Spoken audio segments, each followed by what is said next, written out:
Thank you. It's time to get your plant and garden questions answered. Lisa Briggs from the Roost Company is standing by. There she is. Is that a Christmas tree? It is a Christmas tree. I love the decoration. It's our open house. Yeah, Lisa, do you do all the decorations at the Briggs Company? I do. Wow, they're beautiful. It's a little crazy in my head. So I love it. You said you're having an open house?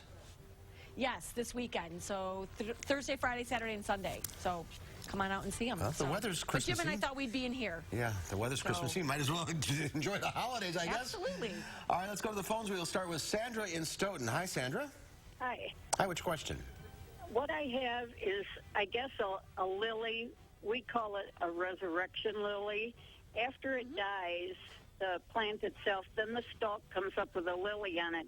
Can I save the tops of those and dry and plant them in the spring?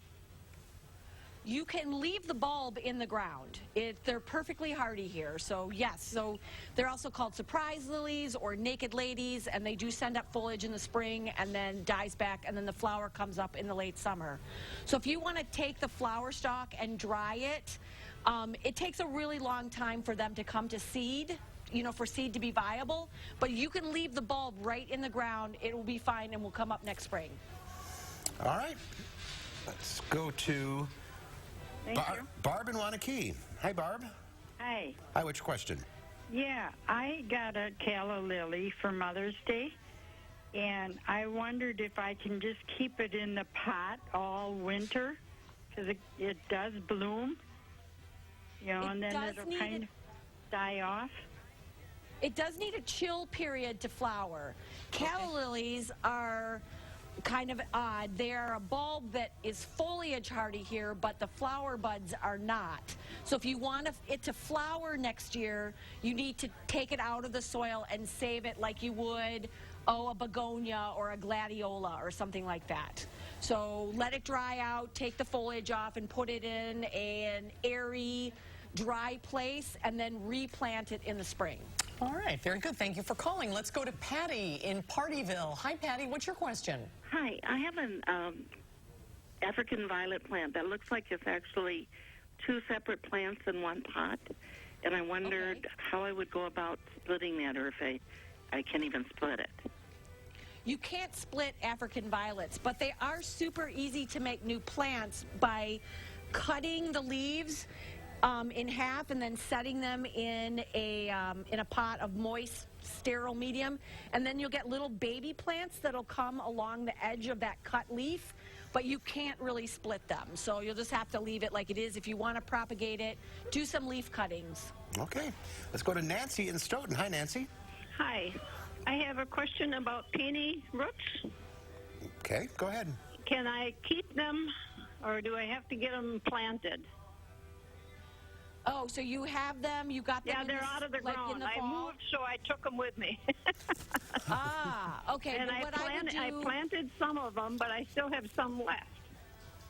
Okay, well, you can certainly try. You can bear root peonies in the spring.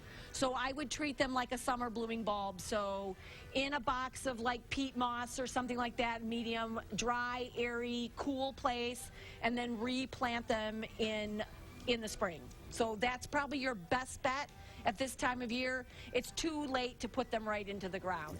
Don't plant them now. Okay, let's go to Mike in Madison. Hi, Mike. What's your question?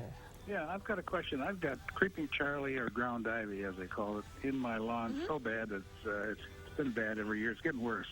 Is it too late to spray something like Fertilome or something like that on it, or do I have to wait till next year when things are starting to grow again? You're going to have to wait till next year, and there are some products that are really specific for it that are strong enough to kill it, but even then, it takes maybe 2 or 3 applications. So you'll want to treat it in the spring when it's starting to flower, and then in the fall when the leaves start to purple up, and then again the following spring to really get a good eradication. So the best time is a couple of weeks, maybe a month ago? Yeah, when it started to go dormant and the leaves started to get that vaguely purple color, that's a good time to top spray it, because then it takes the herbicide into the roots and will help to kill it. But because it spreads so much, it needs 2 or 3 applications to really get rid of it. Okay. How are we doing on time? Okay. Yep. We got time for Carol in Janesville. Hi, Carol. Hi. I have a lilac bush that is starting to leaf out again. In the last couple of years, they haven't bloomed very well, and I have new leaves coming. Okay, well, the good thing about the leaf part is that most woody plants have secondary dormant buds, so it's leafing out now, and those leaves are not going to last very long. But you do have secondary buds for next spring.